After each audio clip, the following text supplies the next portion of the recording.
وبلغنا رسوله النبي الأمين الكريم ونحن على ذلك لمن الشاهدين والشاكرين والحمد لله رب العالمين. إن الله وملائكته يصلون على النبي يا أيها الذين آمنوا صلوا عليه وسلموا تسليما. اللهم صل على سيدنا ومولانا محمد وعلى آل سيدنا ومولانا محمد وبارك وسلم. صلاة وسلام عليك يا سيدي يا رسول الله صلى الله تعالى عليه وسلم.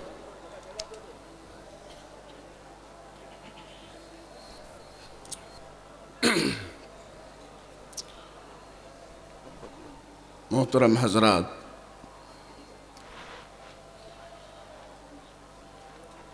وقت کی قلت دامنگیر ہے. میں کسی تفصیلی خطاب کے لیے حاضر نہیں ہوا.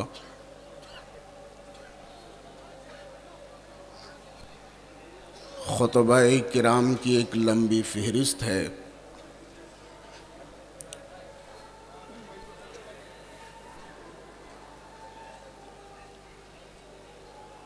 تھوڑی دیر کے لیے آپ سنجیدگی کا ماحول بنائیں. آپ نے اپنے سر کی آنکھوں سے ملاحظہ فرمایا جامعہ اشرف کے طلباء کا علمی مناقشہ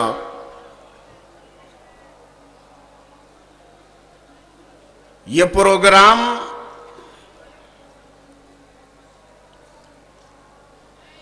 عرس مخدومی کی اس محفل میں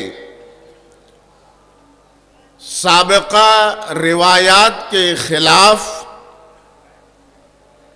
یہ ایک نیا پروگرام، اس کے پیش کرنے کی وجہ کیا ہے، اس کا سبب کیا ہے؟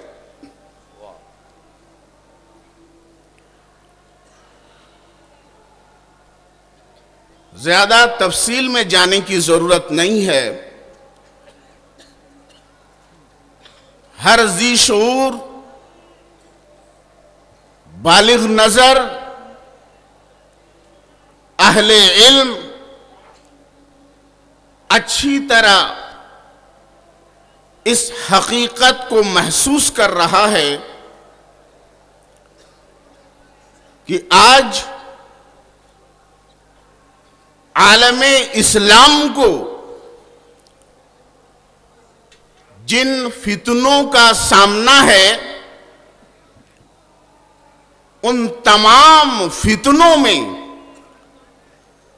فتنہ اہل حدیث سب سے عظیم فتنہ ہے.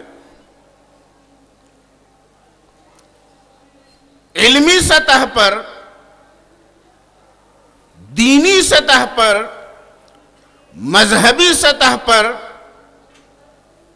آج فتنہ وہابیت عالم اسلام کے لیے سب سے بڑا خطرہ بن چکا ہے.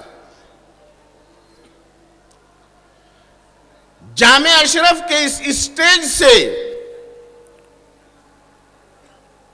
حضور قائد ملت صاحب سجادہ سرپرست اعلیٰ جامعہ اشرف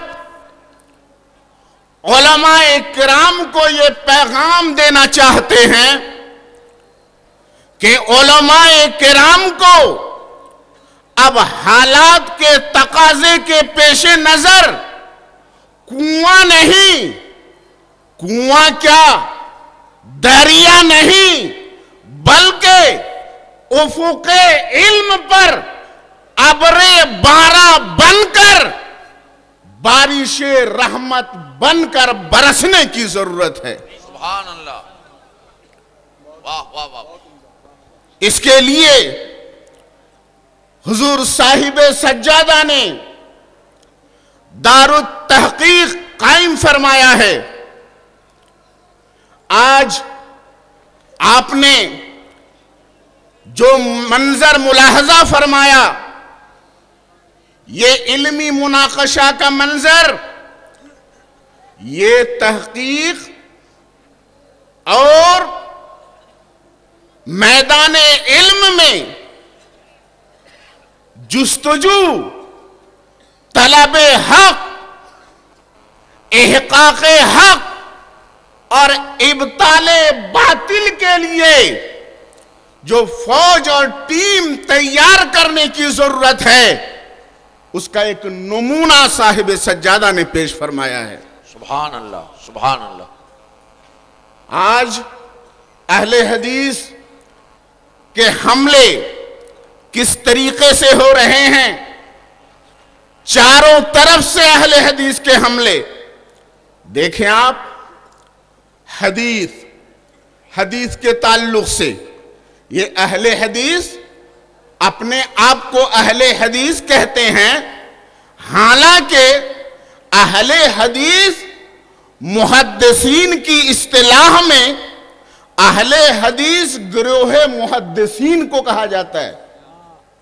اہل الحدیث کسی ایرے گہرے نتھو خیرے کو نہیں کہا جائے گا، گھاس چھیلنے والے کو اہل حدیث نہیں کہا جائے گا، لنگوٹ کسنے والے کو اہل حدیث نہیں کہا جائے گا، لیکن کیا بات ہے، اس جماعت کا ایک آدمی جو کھرپی لے کے گھاس چھیلتا ہے وہ بھی اہل حدیث ہے۔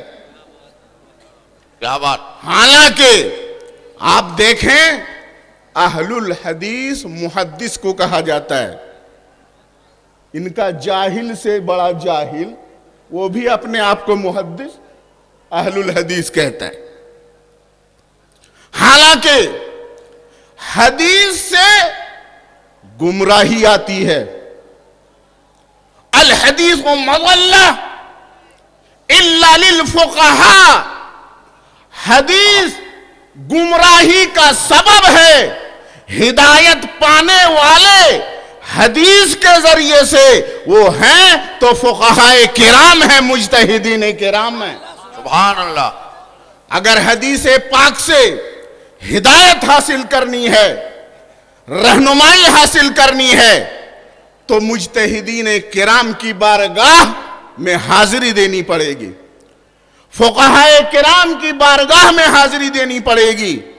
اس لیے اللہ تبارک و تعالی نے دیکھیے قرآن پاک میں ارشاد فرمایا، اللہ کی اطاعت کرو، رسول کی اطاعت کرو اور اولو الامر کی اطاعت کرو۔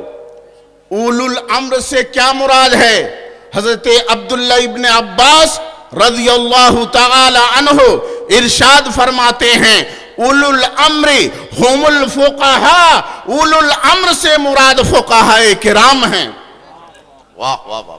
محترم حضرات، لیکن ہر شخص، ان کا ہر آدمی بات بات پہ حدیث کا مطالبہ کرتا ہے۔ حدیث پیش کرو، اس کی دلیل میں حدیث لاؤ۔ رسول کائنات صلی اللہ تعالی علیہ وسلم نے حدیث پاک میں اس باطل گروہ کی علامت بیان فرما دی ہے۔ لوگوں، اگر تم کسی وہابی کو پہچاننا چاہتے ہو، کسی اہل حدیث کو پہچاننا چاہتے ہو، تو نبی پاک نے علامت بیان فرما دی ہے۔ ان کی علامت یہ ہے، یقولون بقول خیر البریہ، یہ بات بات پر حدیث پیش کریں گے، کیا بات! حدیث کا مطالبہ کریں گے، حدیث لاؤ، یہی ان کی علامت ہوگی۔ لیکن ان کا حال یہ ہوگا، آپ نے ابھی سنا، یمرقون من الدین کما یمرق السہم من الرمیہ، یہ دین سے ایسے باہر نکل جائیں گے جیسے تیر شکار کو چھیدتے ہوئے باہر نکل جاتا ہے۔ اور ایسا نہیں ہے کہ کسی مخصوص زمانے میں یہ ہوں گے اور پھر ختم ہو جائیں گے۔ رسول پاک نے ارشاد فرمایا لا یزالون یخرجون، یہ نکلتے رہیں گے حتی یخرج آخرہم مع الدجال، یہاں تک کہ ان کی آخری جماعت دجال کے ساتھ نکلے گی۔ پتہ یہ چلا اس جماعت کے لوگ ہمیشہ رہیں گے، یہ باطل جماعت ہمیشہ رہے گی۔ حدیث گمراہی کا سبب ہے، مگر ہدایت ملے گی کہاں سے؟ حدیث سمجھو تو فقہائے کرام کے ذریعے سمجھو، امام اعظم کے ذریعے سمجھو، امام مالک کے ذریعے سمجھو، امام شافعی کے ذریعے سمجھو، امام شافعی کے ذریعے سمجھو، فقہائے کرام کے ذریعے سے حدیث سمجھو تو ہدایت ملے گی۔ حضرات گرامی، آج حال یہ ہے کہ یہ کہتے ہیں تم ابو حنیفہ کی بات مانتے ہو، حدیث چھوڑ کر آمین بالجہر، زور سے آمین کہو، اتنے زور سے کہو کہ مسجد گونج جائے، پورا شور ہو جائے، زور سے آمین کہو۔ ارے ابھی آمین کہنے نہیں بول رہا ہوں، بات مختصر انداز میں پیش کر رہا ہوں۔ کہتے یہ ہیں نماز میں جب امام غیر المغضوب علیہم ولا الضالین کہے تو تم کیا کہو؟ آمین کہو۔ نبی پاک کی یہ حدیث ہے۔ اب آمین زور سے کہا جائے یا آہستہ کہا جائے، زور سے کہنے سے متعلق بھی حدیث موجود ہے، آہستہ کہنے کے تعلق سے بھی حدیث پاک موجود ہے۔ اب امام کے پیچھے مقتدی قرات کرے گا کہ نہیں کرے گا؟ قرات کرنے کے تعلق سے بھی حدیث موجود ہے، قرات نہ کرنے کے تعلق سے بھی حدیث موجود ہے۔ رفع یدین کرنا ہے کہ نہیں کرنا ہے؟ رفع یدین کرنے سے متعلق بھی حدیث موجود ہے، نہ کرنے سے متعلق بھی حدیث موجود ہے۔ فقہائے کرام نے اپنے اپنے اجتہاد کے مطابق، اپنے اپنے اصول استنباط کے مطابق، کسی فقیہ نے، کسی مجتہد نے کسی حدیث کو اختیار کیا وہ بھی حق پر ہے، کسی مجتہد نے کسی حدیث کو اختیار کیا وہ بھی حق پر ہے، یہ سارے مجتہدین حق پر ہیں۔ لیکن یہ اہل حدیث غیر مقلدین سب کو گمراہ کہتے ہیں، سارے مجتہدین ان کے نزدیک گمراہ، اس لیے حدیث ضعیف، یہ حدیث موضوع، یہ حدیث منکر، یہ حدیث معلل، نامقبول، مردود، بات بات پہ ضعیف، موضوع۔ یاد رکھیے گا، آپ کو بحث کرنے کی ضرورت نہیں، میں آپ کو ایک اصول دے دیتا ہوں۔ جب یہ کہیں کہ یہ حدیث تو ضعیف ہے، تم کیسے اس حدیث پر عمل کرتے ہو؟ کیوں بھائی کیوں ضعیف ہے؟ وہ کہیں گے فلاں راوی ضعیف ہے، فلاں راوی ضعیف ہے۔ فوراً آپ اس سے پوچھئے کہ اس راوی کا سن وفات کیا ہے؟ آپ پوچھئے اس راوی کا سن وفات کیا ہے؟ کانپ جائیں گے، وہیں پر ان کی چوری پکڑی جائے گی، اس لیے کہ ہمارے امام امام الائمہ، سراج الامہ، سبحان اللہ، کاشف الغمہ، امام المحدثین حضرت امام ابو حنیفہ تابعین میں ہیں، انہوں نے صحابی سے حدیث سنی ہے، سبحان اللہ، انہوں نے صحابی سے حدیث سنی ہے یا اکابر تابعین کرام سے حدیث سنی ہے، اور صحابی بھی خیر القرون میں ہیں، ان کی عدالت کی گواہی نبی پاک نے دی ہے، تابعین بھی خیر القرون میں ہیں، ان کی عدالت کی بھی گواہی نبی پاک نے دی ہے۔ اس لیے آپ اچھی طرح یاد رکھیں کہ یہ عادل ہے کہ نہیں، یہ ثقہ ہے کہ نہیں، یہ راویوں کے بارے میں یہ جو جرح و قدح ہے امام اعظم کی حدیث سے متعلق، جرح و قدح کرنے سے پہلے یہ سوچ لیں کہ امام ابو حنیفہ نے جب تابعی سے حدیث لی اور تابعی تو عادل، نبی پاک نے فرمایا خیر القرون قرنی ثم الذین یلونہم ثم الذین یلونہم، سب سے بہتر زمانہ میرا زمانہ ہے، پھر اس کے بعد میرے بعد آنے والا زمانہ ہے، پھر اس کے بعد آنے والا زمانہ ہے۔ حضرات گرامی، تو جب امام ابو حنیفہ تابعین میں سے تھے تو ضرور انہوں نے حدیث یا تو تابعی سے لی یا صحابی سے لی۔ اب کوئی ضعیف راوی اگر امام ابو حنیفہ کے بعد اگر آئے تو امام ابو حنیفہ سے جو امام ابو حنیفہ کو جو حدیث ملی ہے، جس سند کے ساتھ حدیث ملی ہے، اس سند میں تو وہ راوی ہے ہی نہیں، تو وہ سند ضعیف کیسے ہوگی؟ میں ایک مثال پیش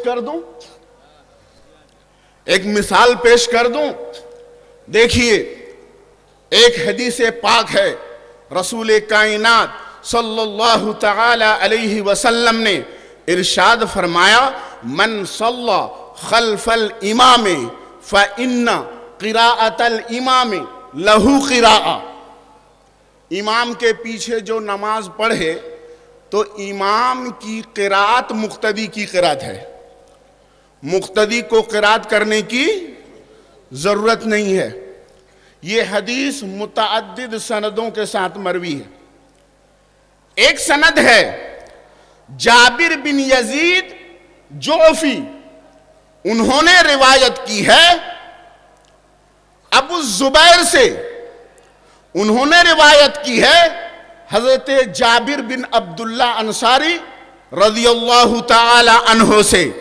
اب فوراً ایک اہل حدیث کھڑا ہوتا ہے اور کہتا ہے جابر بن یزید جعفی تو کذاب ہیں، وہ تو جھوٹے ہیں، وہ تو ضعیف راوی ہیں۔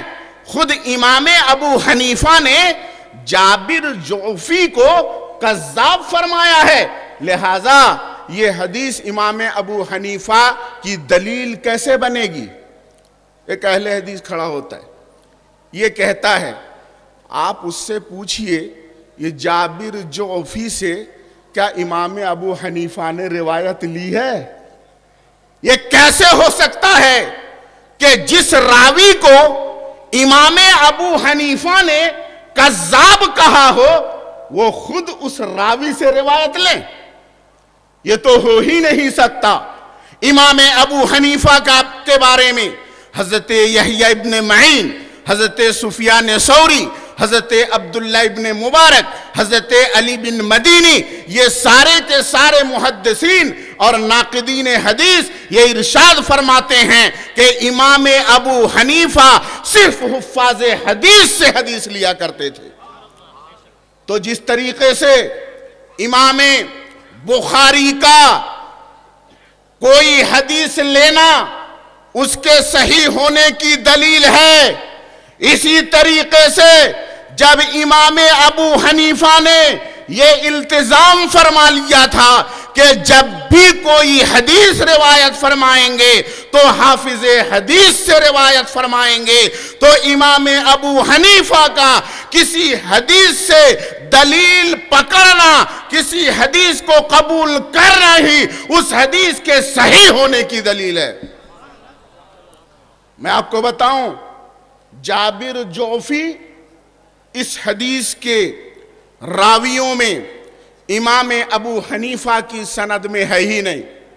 دیکھ لو مسند الحارثی، مسند ابو حنیفہ بروایت ابو نعیم اصفہانی اور دیگر مسانید امام ابو حنیفہ، یہ روایت امام ابو حنیفہ نے ذکر فرمائی ہے، ان کی سند میں ہے ان ابی حنیفہ موسیٰ ابن